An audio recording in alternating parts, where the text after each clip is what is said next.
Office থেকে মাত্রই বাসায় এসেছি, আর এসে শুনি এখন নাকি আম্মুর সাথে আমাদের গ্রামের বাড়ি আধারা যেতে আমার চাচাতো বোন রিয়ার নাকি বিয়ে ঠিক হয়েছে।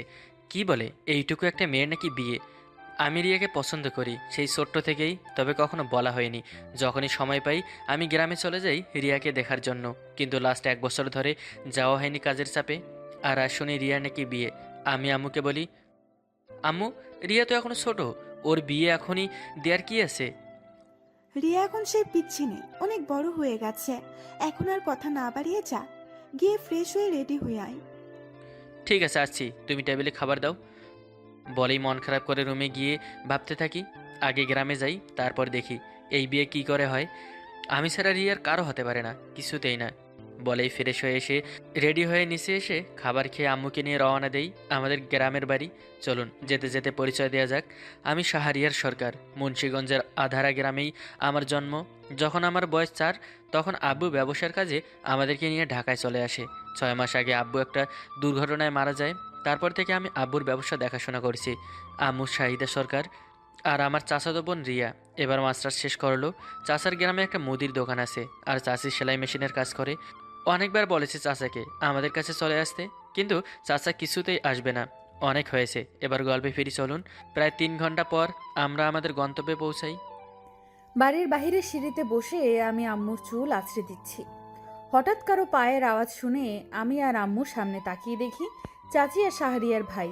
উঠে দৌড়ে চাচির কাছে যেতে নিলে শাহরিয়ার ভাই আমার হাত ধরে টেনে আমাকে আমার রুমে নিয়ে এসে, শাহরিয়ার ভাইয়ার এমন কাণ্ড দেখে আমি, আম্মু, চাচি তো রীতিমতো অবাক। রুমে এসে দরজা বন্ধ করতেই আমি কাপা কাপা কণ্ঠে বলি, দরজা বন্ধ করলে কেন ভাইয়া?" তুই নাকি অন্য একটা ছেলেকে বিয়ে করবি? আব্বু আম্মু বিয়ে ঠিক করেছে, আর তার জন্য তুমি এমন করছো কেন ভাইয়া? আমি কেন এমন করেছি তুই জানিস না? আমি তোকে সেই ছোট্ট থেকে ভালোবাসি, আর তুই অন্য কাউকে বিয়ে করবি? তুমি আমাকে ভালোবাসো, কই কখনো তো বলনি। আর এখন বলে আর লাভ নেই। আর 3 দিন পর আমার বিয়ে। আমিও দেখব তুই কি করে এই বিয়ে করিস। বিয়ে ভেঙে দিয়ে পরে আবার আফসোস করো না ভাইয়া। খুব বিয়ে করার শখ তোর না? তোর শখ আমি মিটাচ্ছি। বলেই ভাইয়া রাগে কটমট করতে করতে বের হয়ে গেল। আমি বসে বসে হাসছি। সত্যিটা জানলে তো তুমি এখন লাফাবে ভাইয়া। আগে একটু মজা নিয়ে নেই, তারপর সব বলবো। আমি রিয়া রুম থেকে বের হয়ে আমার জন্য যে রুম রাখা আছে সেই রুমে গিয়ে ব্লেজারটা খুলে সরে মারি বিছানায়। রাগে মাথা পুরো আগুন হয়ে আছে। না, এখন রেগে গেলে হবে না, মাথা ঠান্ডা রেখে কাজ করতে হবে। যে করেই হোক বিয়েটা আটকাতে হবে। রাগ কন্ট্রোল করার জন্য এই মুহূর্তে আমার ঘুমানোর প্রয়োজন। যেমন ভাবনা তেমন কাজ। বিছানায় শরীরটা লাগাতে ঘুম এসে চোখে ভর করে। রাতে ঘুম থেকে উঠে ফ্রেশ হয়ে নিচে এসে দেখি আম্মু, চাচি আর চাচ্চু বসে কিছু নিয়ে কথা বলছে, আর রিয়া পাশে বসে চিপস খাচ্ছে। আমাকে দেখে সবাই চুপ হয়ে যায়। আমাকে দেখে চাচ্চু বলে, কিরে, শাহরির আসার পর নাকি রুমে গিয়ে শুয়ে আছিস? শরীর খারাপ নাকি? না চাচ্চু, আমি ঠিক আছি। এমনি অফিস থেকে এসে সোজা তোমাদের এখানে চলে আসছি তো, তাই খুব টায়ার্ড লাগছিল। ও আচ্ছা, আয় বস এখানে। তা তোর ব্যবসা কেমন চলছে? ভালো চাচ্ছু। তাই রিয়ার যার সাথে বিয়ে ঠিক করেছো সেই ছেলে কি করে, নাম কি? বিয়ের দিন আসবে তখন দেখে নিস, এখন এত কিছু জানতে হবে না। আম্মুর এই কথা শুনে মনে হচ্ছে আমার জীবনের ভিলেন এখন আমার আম্মু নিজেই। রিয়া আমার পাশে বসে চিপসের প্যাকেট এগিয়ে দিয়ে বলে, নাও ভাইয়া, চিপস খাও এখন, পরে সব জানতে পারবে। এই তুই খাচ্ছিস খানা, আমি কি তোর কাছে চেয়েছি পাকনামি করতে এসেছে? বলেই বাসা থেকে উঠে বাইরে চলে যাই। দোকানে এসে একটা ব্যঞ্জন সুইচ সিগারেট নিয়ে হাঁটতে হাঁটতে খাচ্ছি, আর ভাবছি আম্মুর জন্য তো কিছুই জানতে পারলাম না, এখন বিয়েটা আটকাবো কি করে। পেয়েছি, কাল রিয়াকে ঘুরতে যাওয়ার নাম করে কাজী অফিসে নিয়ে বিয়ে করে ফেলবো। তারপর দেখি কে আমার থেকে রিয়াকে আলাদা করে। সিগারেট শেষ করে ভালো করে ফ্রেশ হয়ে বাসায় এসে রাতের খাবার খেয়ে ছাদে এসে দাঁড়িয়ে আছি। হঠাৎ পেছনে কারো পায়ের শব্দ শুনে পেছনে তাকিয়ে দেখি রিয়া। রিয়া আমার কাছে এসে বলে, এত রাতে এখানে কি করছো একা একা? তো কি করব, তুই তো অন্য কাউকে বিয়ে করে নিচ্ছিস, বাকি জীবন তো একাই কাটাতে হবে, তাই এখন থেকেই অভ্যাস করে নিচ্ছি। আচ্ছা বুঝলাম, ঠিক আছে এটা। তা তুমি বিয়ে করবে কবে? জানি না, যা তো তুই এখন, ভালো লাগছে না। এত রেগে আছো কেন? আচ্ছা শোনো না, কাল ঘুরতে যাবে বিকেলে? রিয়ার কথা শুনে মনে মনে লাফালাফি করছি। আমার প্ল্যান নিজে এসে ধরা দিচ্ছে। ঠিক আছে, যাব, অনেক রাত হয়ে গেছে, চল ঘুমাবো। আমি কি তোমার সাথে ঘুমাবো নাকি? আমি একবারও এই কথা বলেছি তোকে, নাকি নিজে থেকে চাস আমি তোর সাথে ঘুমাই? ইস, আমার এত শখ নেই, চলো। বলে হাসতে হাসতে দুজনে নিচে এসে যে যার রুমে গিয়ে ঘুমিয়ে পড়ি। পরের দিন বিকেলে আমি আর রিয়া ঘুরতে বের হয়েছি। কিছু সময় এলাকায় হাঁটাহাঁটি করে আমি রিয়াকে বলি, রিয়া চল বাজারের দিকে যাই, হালিম খেয়ে আসি। চলো, অনেক দিন হলো হালিম খাওয়া হয় না। বলি একটা রিকশায় উঠে দুজনে চলে আসি বাজারে। হালিম খেয়ে আমি রিয়াকে বলি, রিয়া চল একটু সামনে যাই, মোবাইলে ফ্লেক্সি লোড করতে হবে। রিয়া ঠিক আছে বলে আমার হাত ধরে হাঁটছে। হাঁটতে হাঁটতে দুজনে ফ্লেক্সি লোডের দোকানের পাশেই কাজী অফিসের দিকে যেতে থাকি। রিয়া কাজী অফিসের দিকে যেতে যেতে বলে, এদিকে কোথায় যাচ্ছ? ফ্লেক্সিলোডের দোকান তো পাশেরটা। আমি এখন এই মুহূর্তে তোকে বিয়ে করব, এরপর দেখি তোর বাপ কি করে তোকে অন্য ছেলের সাথে বিয়ে দেয়। পাগল হয়ে গেছো ভাইয়া? এটা করলে আব্বু আম্মুর মান সম্মানের কি হবে তুমি বুঝতে পারছো? আমি তোকে ছাড়া বাঁচবো না রিয়া, সেই ছোট থেকে আমি তোকে ভালোবাসি, আর তুই অন্য কারো হয়ে যাবি, তাও আমারই চোখের সামনে। আমি এটা পারবো না ভাইয়া, চলো বাসায় যাব। ঠিক আছে, করতে হবে না তোকে আমায় বিয়ে, তবে একটা কথা মনে রাখিস, তুই বউ সেজে যখন অন্য ছেলের সাথে বাসা থেকে একদিক দিয়ে বের হবি আর অন্য দিক দিয়ে খবর শুনবি আমি আর এই পৃথিবীতে নেই। বলেই সেখানে বসে চোখের পানি ছেড়ে দেই। রিয়া দৌড়ে এসে আমার মুখে হাত দিয়ে আমার দিকে কাদো কাদো চোখে তাকিয়ে বলে, আর একবার এই কথা বললে তাহলে আমি কিন্তু তোমাকে বিয়ে করব না। আমাকে তুই বিয়ে করবিই না, আর 2 দিন পর তোর অন্য ছেলের সাথে বিয়ে, আমি তাহলে বেঁচে থেকে কি করব? বুদ্ধ একটা, আমার বিয়ে অন্য কারোর সাথে না, তোমার সাথেই। আর তোমার কিছু হয়ে গেলে আমার ছেলে মেয়েরা কাকে আব্বু ডাকবে? আমি কিছুটা অবাক চোখে রিয়ার দিকে তাকিয়ে বলি, আমার সাথে বিয়ে মানে? কই, আমি তো কিছুই জানি না। আর আম্মু তো বললো তোর বিয়ে নাকি তোর এলাকার একটা ছেলের সাথে। আমার এলাকায় শুধু নয়, আমার বংশের ছেলের সাথে, আর সেটা তুমি বুঝলে বুদ্ধু?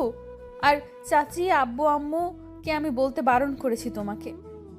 সত্যি বলছিস তোর বিয়ে আমার সাথে? কিন্তু কেন বলতে বারণ করেছিস? আমাকে ভালোবেসে ডায়েরির পাতায় পাতায় আমায় নিয়ে হাজার কথা লিখতে পারো, আর আমাকে বলতে পারো না ভালোবাসো, তাই। তুই আমার ডায়েরি পড়ছিস কবে? আমি পড়িনি, চাচি পড়েছে, আর আম্মুকে সব বলেছে। আমিও আম্মুর পাশেই ছিলাম, আর আমি তোমাকে সেই ছোট থেকেই ভালোবাসি। এরপর আব্বু আম্মু আর চাচি আমাদের বিয়ে ঠিক করে, আর আমি তোমার মুখ থেকে ভালোবাসি শোনার জন্যই এত কিছু করেছি। আর তুমি গতকাল আমায় বললে ভালোবাসি। তবে রে, আমাকে কষ্ট দেয়া? চল চল আমার সাথে, আমি তো এর প্রতিশোধ নিবই। বলে রিয়াকে নিয়ে বাজারে একটু সামনে একটা নদী আছে, সেখানে যাই। গিয়ে রিয়াকে শক্ত করে জড়িয়ে ধরি। কিছু সময় এভাবে থেকে রিয়াকে ছেড়ে ওর কপালে গালে গলায় পাগলের মতো কিস করতে থাকি।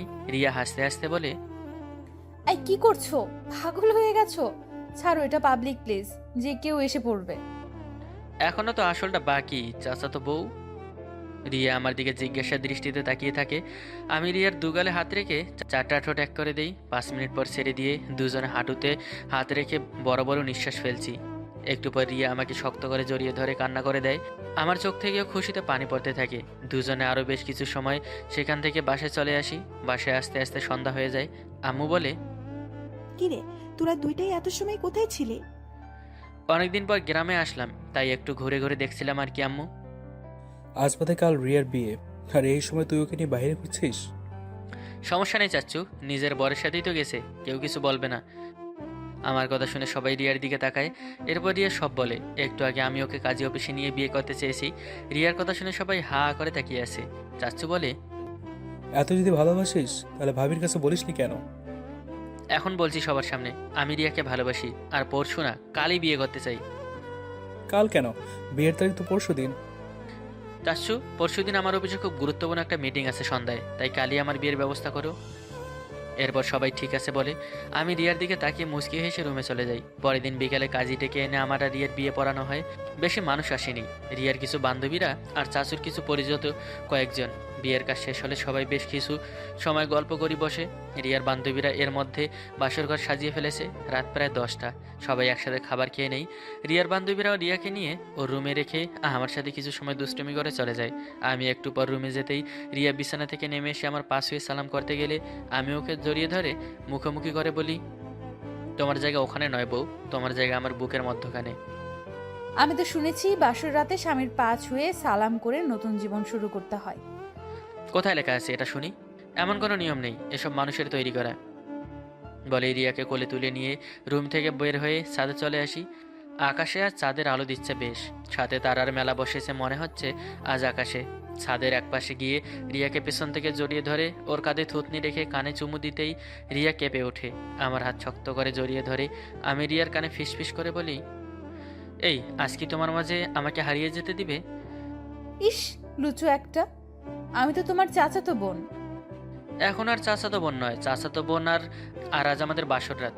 আজ লুচুগিরি না করলে কবে করবো শুনি? আজকের এই রাত বারবার আসবে না।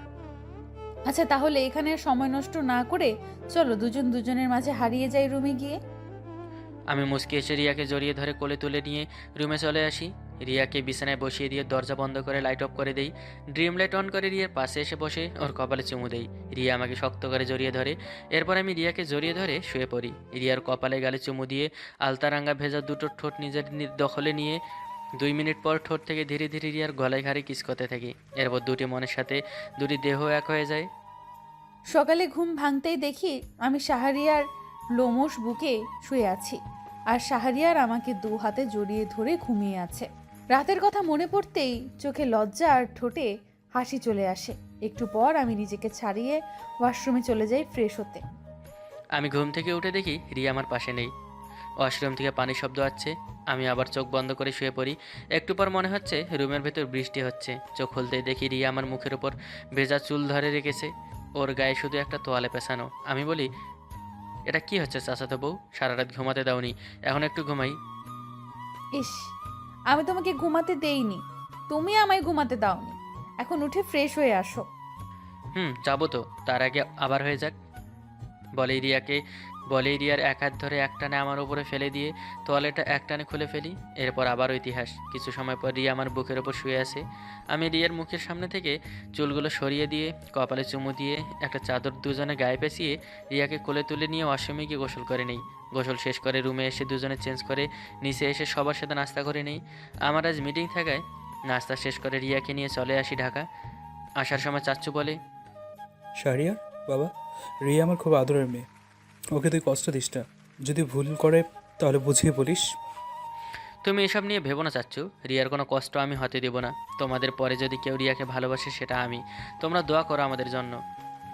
আর বেশ কিছু সময় কথা বলে আমরা চলে আসি ঢাকা। বাসায় এসে রিয়াকে আমার রুমে নিয়ে সব কিছু দেখিয়ে দেই। এরপর আমি ফ্রেশ হয়ে রেডি হয়ে নিয়ে অফিস যাওয়ার জন্য আমাকে রেডি হতে দেখে রিয়া বলে, তুমি কি এখনই যাবে নাকি? মাত্র এতটা পথ জার্নি করে আসলে, একটু রেস্ট করে নাও। একদম সময় নেই সোনা, এখন একটু লেট হলেই সমস্যা হয়ে যাবে।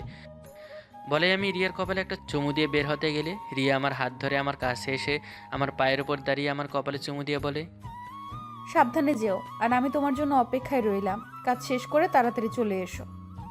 আমি ঠিক আছে বলে রিয়ার গালে চুমু দিয়ে রুম থেকে বের হয়ে আম্মুকে বলে চলে আসি অফিসে। অফিসে এসে ম্যানেজারের সাথে সব ফাইল নিয়ে মিটিং রুমে চলে আসি। মিটিং শেষ করতে করতে প্রায় সন্ধ্যা হয়ে যায়, তাই আর অফিসে না থেকে বাসায় চলে আসি। বাসায় এসে কলিং বেল দিতেই সাথে সাথে রিয়া দরজা খুলে দেয়। আমি বলি, দরজার পাশেই দাঁড়িয়েছিলে নাকি? তোর বউ সে তুই যাওয়ার পর থেকে কম করে হলেও 100 বারের বেশি জানালাতেই বাইরে তাকিয়েছে তুই কখন আসবি দেখার জন্য। বলেই আম্মু হাসতে হাসতে চলে যায়। আমি অফিসের ব্যাগটা রেখে দরজা বন্ধ করে রিয়ার কাঁধে হাত রেখে কিছুটা ঝুঁকে বলি, বরকে এতটা ভালোবাসো বুঝি? স্যার, বাসি। আমি আমার এই বরটাকে খুব ভালোবাসি, তাকে ছাড়া এখন আর এক সেকেন্ডও দূরে থাকতে চাই না। আমি মুচকি হেসে রিয়াকে কোলে তুলে নিয়ে রুমে এসে রিয়াকে বিছানায় বসিয়ে দিয়ে কপালে চুমু দিয়ে ওয়াশরুমে গিয়ে ফ্রেশ হয়ে এসে দেখি রিয়া খাবার হাতে বসে আছে। খাবার আনলে কখন? তুমি যখন ওয়াশরুমে গেলে তখন নিচে গিয়ে নিয়ে এসেছি। এসো, আমি নিজ হাতে তোমাকে খাইয়ে দেব। আমি সে রিয়ার পাশে বসতেই রিয়া আমাকে খাইয়ে দিচ্ছে। আমিও প্লেট থেকে খাবার নিয়ে রিয়াকে খাইয়ে দেই। খাওয়া শেষ হলে রিয়া সব কিছু রেখে রুমে চলে আসে।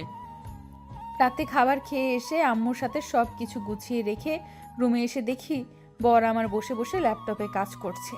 আমি শাহরিয়ারের কাছে এসে ল্যাপটপটা সরিয়ে কোলে বসে পড়ি। এই কি করছো? একটা কাজ করছিলাম তো।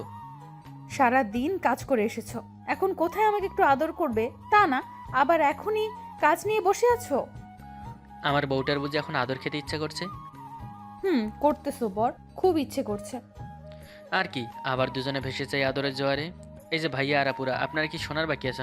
সবই তো শুনে ফেলেছেন, এবার টাটা। আবার ফিরছি খুব তাড়াতাড়ি নতুন কোনো গল্প নিয়ে। আর হ্যাঁ, আপনারা কেমন গল্প শুনতে চান অবশ্যই কমেন্ট করে জানাবেন। ধন্যবাদ সবাইকে। আল্লাহ হাফেজ।